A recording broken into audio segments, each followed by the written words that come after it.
When Alex Hormozy and Layla talk about their relationship. There was a great Modern Wisdom episode last week. It was like a 4 hour episode. It was great. But the last hour of it specifically was Alex Hormozy talking about his relationship, his marriage. He was talking about, hey, there's this misconception that Layla is this like high powered girl boss, and she's not. When they met, her entire mission and purpose and desire was, hey, how can I support you to him? And for him, because he's just someone that is quite extreme with his work, for him, her working in his company, it's what he wanted, it's what he values.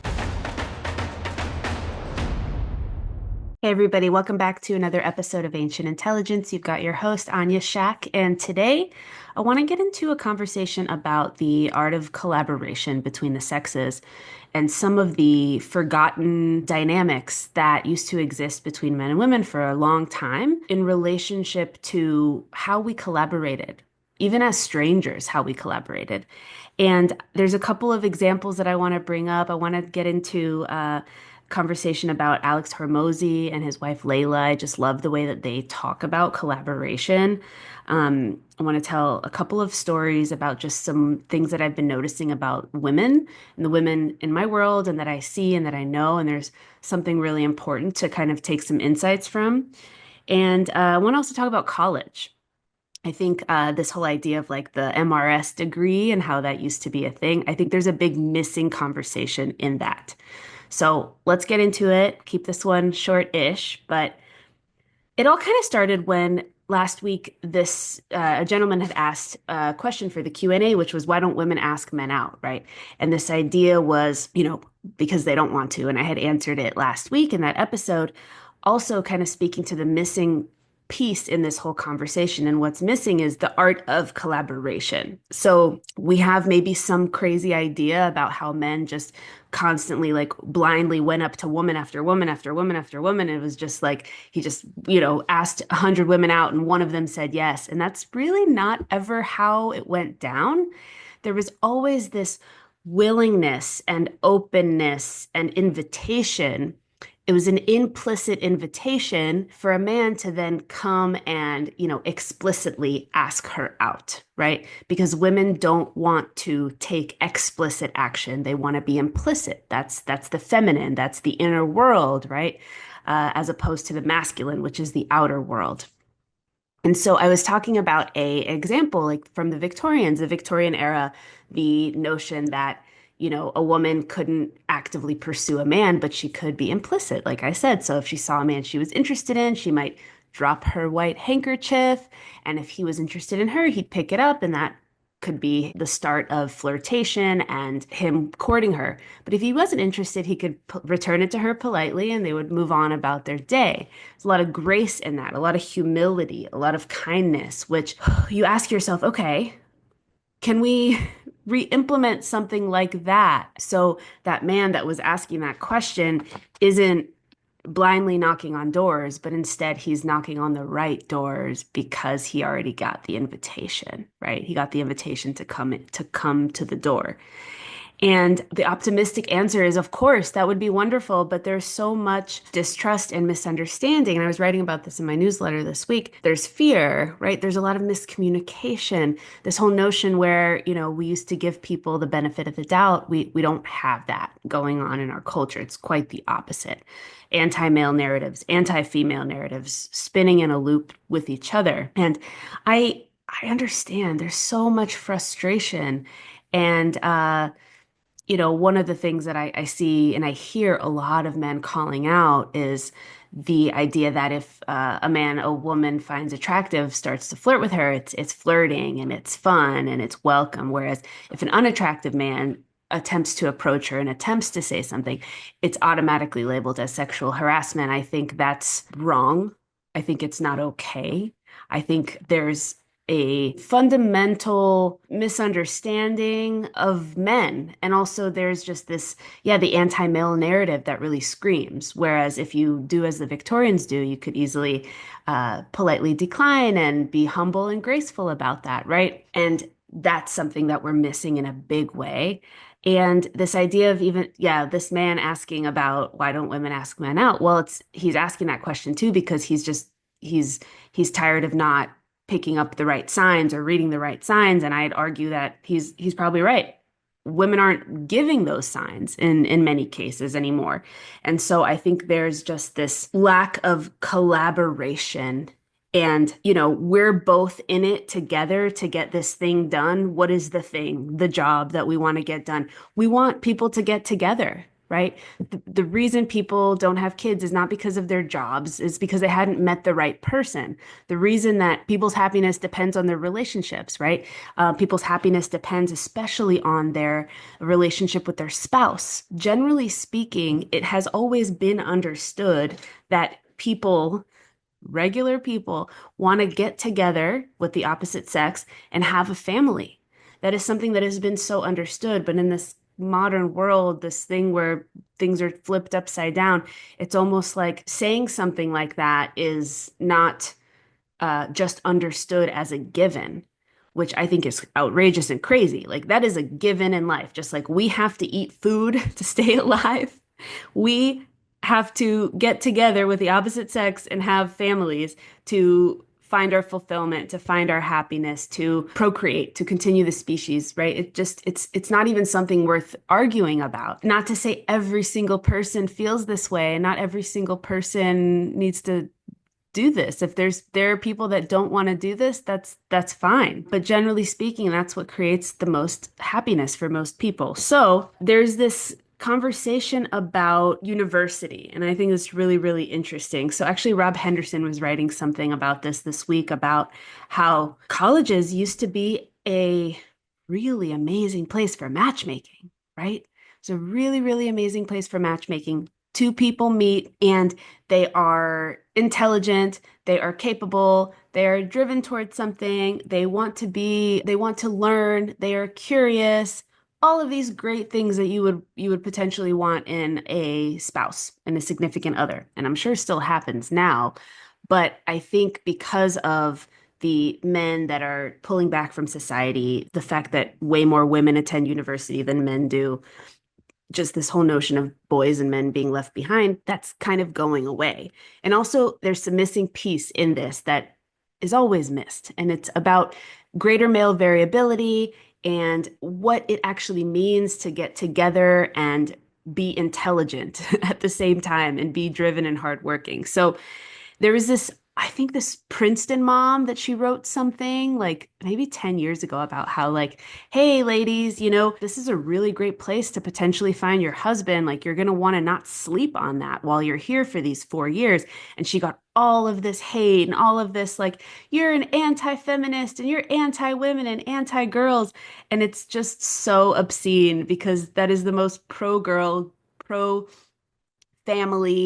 pro man and woman thing that she could say. I think there was a football player that gave a university address recently in a Catholic university that also said, "Hey, you women that are getting your degree, like, you're intelligent, you're smart, you're capable, you're all these things, but don't forget, most of you are going to want to be mothers."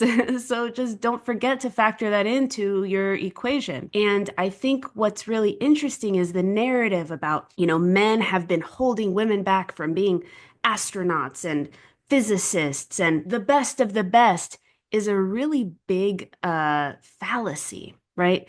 Because if you think about, this is something called greater male variability, in that men are usually spread around the top of any given category and the bottom of any given category or domain in general, right? So that's why it's like, yes, a lot of male CEOs, yes, a lot of male Nobel Peace Prize winners, Nobel Prize winners, a lot of male founders, and a lot of male billionaires, right? But also a lot of men at the bottom, right? Thinking about men in prison, thinking about men that are homeless, thinking about men that are struggling in deep, deep ways. And what does that say? And women are generally right around the middle. So the point is that it's not because of gender that there aren't as many female Nobel Prize winners as there are male. It's just that it takes a lot of sacrifice to become the greatest of all time at anything. You effectively have to give up everything else to be that. Think about someone like David Goggins. You think about just anybody that's been at the top of anything in their domain. You read about their biography, and they have some really unfortunate intimate lives, really unfortunate family lives, really unfortunate things that happen with all other domains in their life because they have to give so much of that up to be the best of the best. Not a lot of women want this. Some do. Great. But most women don't want this. They just want to be intelligent, be curious, become smart, become smarter, become expressive. They want to express themselves and they want to follow their curiosity, right? A self-expressed, self-fulfilled woman with self-esteem. She just wants to contribute and participate in her life and in her world and in the world of her community. And that's why you've got so many women that have always been doing like professions of care in so many different ways. I started kind of thinking about this actually. I was doing a bit of an audit of some of the women that I know, some of the most fulfilled and happy women I know, right? I know a woman who went through a lot of thyroid issues. Now she's a thyroid health coach, right? She helps people with that. And yes, she gets paid for it because this is the times that we live in. Another woman who focuses on gut health.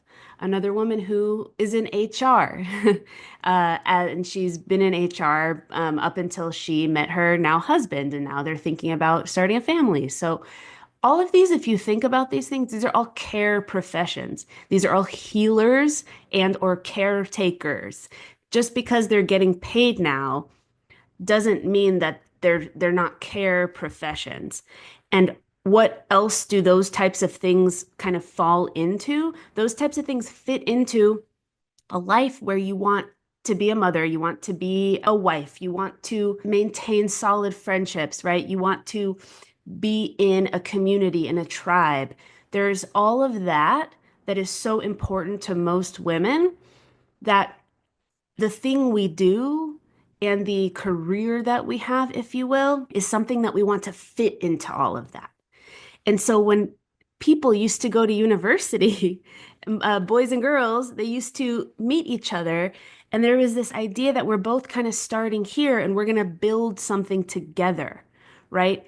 And the idea was that because of natural biology and because this thing that I said at the beginning, which was, hey, most people want to get married and have family.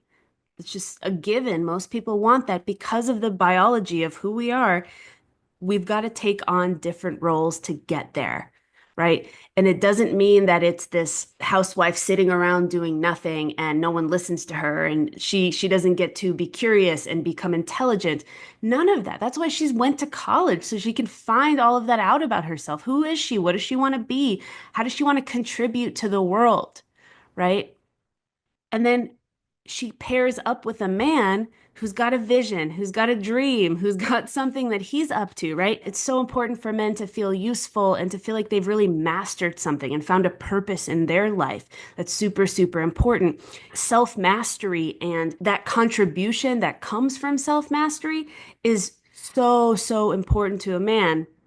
And then when a woman can kind of fit into his world and then she can support him to go from A to B, and then he can support her to become the most expressed version of herself, right? Then you have two people that have two intelligent people that have very different desires, very different skill sets, very different ways of wanting to express themselves in the world coming together and making all of that happen, right? And then if I think about some of those women that I was just describing, the one that helps women heal thyroid issues, the one that helps women with gut health, the one that's a trainer, the one that's that, all of those things can be ways that she can contribute to her community as she is supporting her man doing kind of the bigger vision, the focus on the provision and the security and the protection of their home, right? It's really important to kind of get those differences. And I think something that's been really cool to hear is when Alex Hormozy and Layla talk about their relationship. There was a great Modern Wisdom episode last week. It was like a 4 hour episode. It was great. But the last hour of it specifically was Alex Hormozy talking about his relationship, his marriage. And it was really great because he was talking about, hey, there's this misconception that Layla is this like high-powered girl boss, and she's not. When they met, her entire mission and purpose and desire was, hey, how can I support you to him? And for him, because he's just someone that is quite extreme with his work, for him, her working in his company is something that is it's what he wanted. It's what he values. And basically, it's no different than, the 200 years ago shopkeeper whose wife manages the store all day, right? While he's working on creating the things for the shop, while he's doing business deals, while he's doing all these other things. She's manning the shop. It's no different from that. It's co-creative, it's collaborative. It's like we have this one vision. The deal though is usually, and I will say this and I'll put a stake in the ground for this, like it's the man's vision, right? Because the masculine sees the bigger picture. And when a woman truly supports a man and roots for him and is like, God, I love who you are now. I want you to be even more of who you are. And then I'm so excited to support you in becoming the next version of yourself all the way to the end of our days. That surrender and that belief and trust helps her then get exactly what it is that she's really deeply looking for, because then he helps her become the most expressed version of herself. And she gets to experience life in a way that is so much richer and deeper than anything she could have ever like artificially controlled. And so that's just it. And he said something about like, you don't let a man be a man. A man either he is a man and you fall into his world and his vision. And because he loves you so much and everything he's doing is for you, when he experiences that trust and that devotion to him, he wants you to just shine and be so happy. And if that means teaching women about thyroid issues, if that means helping people with their gut health, if that means becoming doing physical therapy, if that means being a researcher, if that means speaking about XYZ, whatever, right? Now, what probably won't work is if that woman wants to become the David Goggins of whatever field, right? Wants to become the Michael Jordan of whatever field, because then her entire life will have to revolve around that. And she won't be able to do all of the things that are in his vision and in his beautiful picture of their life. And that's when it won't work. And so women need to be real about that with themselves and ask themselves, am I striving because I really want this one thing and to be the best of the best at this one field? Or did they just tell me that I should try to be better than men? And that's why I'm doing this. And that's why I'm miserable. And that's why I'm taking antidepressants. And that's why I'm not happy. And that's why I can't meet anyone, right?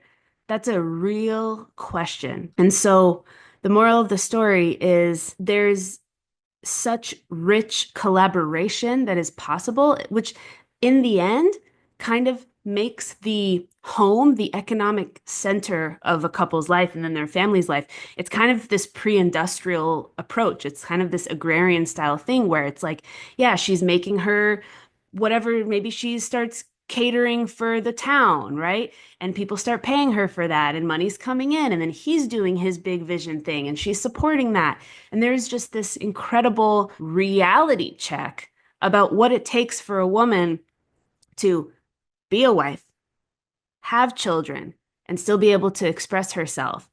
It's different than what it takes for a man to work and be a father. And those are different things. And so, how do we figure those things out? Well, upon getting together and giving each other the benefit of the doubt, you build it together, which is the whole entire point. You literally build it together in one long conversation.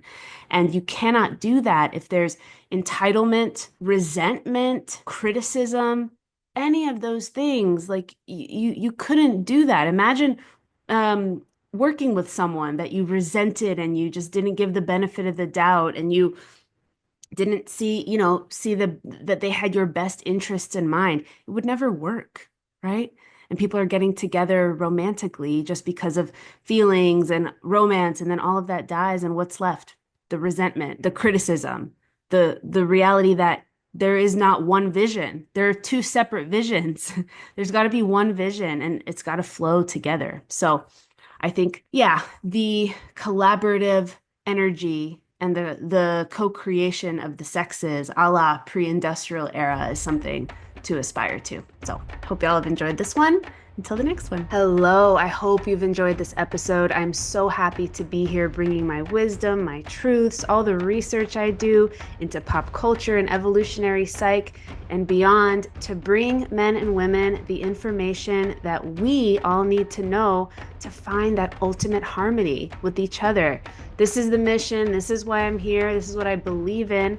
So if you found value in what I'm doing here, please help me grow the podcast. And you can do one of two things. Either share the episode with a friend or leave me a review on Spotify or Apple. This will help me so much. Until next time.